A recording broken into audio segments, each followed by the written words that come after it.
Muita gente acha que os direitos da Constituição só servem para nossa relação com o Estado, sabe? Como se fosse uma defesa contra o governo. Mas e se eu disser que esses mesmos direitos podem valer dentro do seu trabalho, no seu condomínio ou até nas redes sociais? Fica por aqui, porque no final dessa análise tem uma sacada, um verdadeiro pulo do gato que pode mudar completamente a forma como a gente enxerga o poder da Constituição no nosso dia a dia. Olha só, essas perguntas aqui são o centro de tudo.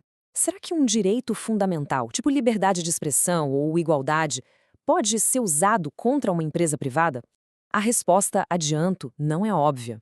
E ela mostra um buraco, uma lacuna que muita gente tem no conhecimento sobre o alcance real da nossa lei maior. Ok, vamos mergulhar nisso. Tradicionalmente, a gente pensa na Constituição como um escudo vertical. Lá em cima, o Estado, com todo o poder dele, e aqui embaixo, o cidadão, protegido por esse escudo. Parece simples, né? Só que o mundo de hoje é bem mais complexo. E a grande pergunta virou outra. Esse escudo também funciona na horizontal? Quer dizer, entre duas pessoas comuns, entre duas empresas, numa relação privada? E para essa pergunta, o direito deu um nome que até assusta um pouco, mas a ideia por trás é muito poderosa. Drittwirkung, ou, como a gente conhece por aqui, a eficácia horizontal dos direitos fundamentais. É basicamente a teoria que estuda exatamente isso. Como é que a Constituição pula daquela relação com o Estado e passa a influenciar o que acontece entre nós, particulares. Agora a parte que fica interessante. Não tem uma resposta única, um só jeito para isso acontecer. O jurista português J.J. Gomes Canotilho, que é a nossa fonte aqui, mostra que existem basicamente dois grandes caminhos, duas trilhas, para que os direitos fundamentais consigam chegar até as relações privadas. E esses caminhos são a eficácia indireta e a eficácia direta.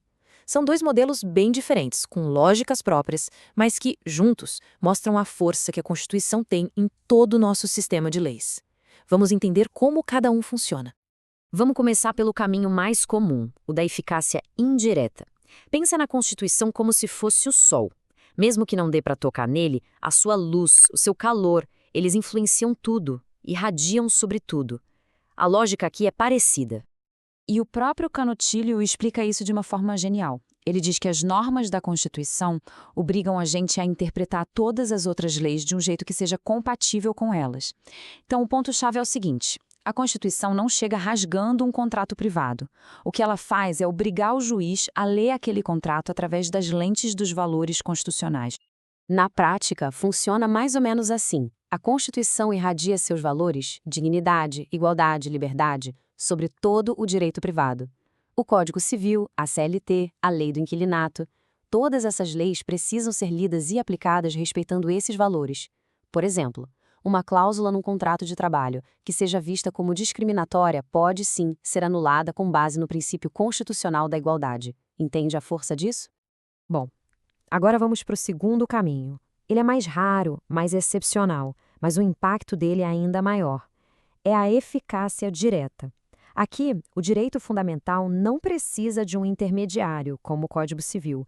Ele se aplica, direto na relação privada. Isso tende a acontecer em situações bem específicas, principalmente onde uma das partes tem muito, mas muito mais poder que a outra. Pensa numa grande empresa e uma única pessoa.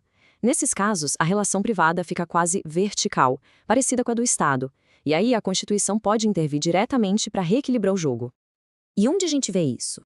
Canotilho aponta para o que ele chama de áreas de normação privada. Por exemplo, nas regras de uma federação esportiva que proíbam o atleta de se manifestar politicamente. Ou num contrato de trabalho com cláusulas completamente abusivas. Nesses cenários, o direito à liberdade de expressão ou à dignidade pode ser usado diretamente contra essa entidade privada. Para pouco. É um conceito muito poderoso, não é? Muda totalmente o jeito que a gente enxerga os nossos próprios direitos. Mas antes da gente chegar no ponto-chave que amarra tudo isso, um desafio. Será que o pessoal que está acompanhando está realmente a fim de dominar esse assunto? Então, prove, clique em seguir no DireitoCast agora. Por que agora? Porque na semana que vem a gente vai liberar mais conteúdo prático sobre esse tema, com exemplos que simplesmente não dá para perder. E claro, compartilha nas redes sociais. Isso ajuda demais o canal a crescer e levar esse conhecimento para mais gente. Bom, desafio feito. Agora, vamos de volta para a grande revelação. Chegou a hora, o pulo do gato constitucional. Aquele insight que conecta todos os pontos e revela a verdadeira força da Constituição nas nossas relações do dia a dia. Tá aqui, direto do pensamento de Canutilho. A Constituição não é só mais uma lei, mesmo sendo a mais importante. Ela é a fonte de valoração de todo o sistema. É ela que define o que é justo, o que é aceitável e o que é intolerável em qualquer relação jurídica que exista. E isso leva a uma conclusão brilhante. A questão nunca foi Constituição ou Código Civil. A questão sempre foi que o Código Civil, a CLT, qualquer contrato, tem que ser lido e interpretado à luz da Constituição. Ela é como o sistema operacional em que todos os outros programas rodam. E o que isso significa? Significa que qualquer acordo privado, por mais livre que pareça, tem um limite. E esse limite são os valores fundamentais da nossa sociedade. Então, fica aqui a provocação final para a gente refletir. Da próxima vez que alguém for assinar um contrato de aluguel, de trabalho, ou só aceitar os termos e condições de um aplicativo, vale a pena se perguntar que princípios constitucionais estão aqui escondidos, moldando o que está escrito nessas linhas. A resposta pode surpreender bastante. Obrigado por acompanhar este mergulho profundo.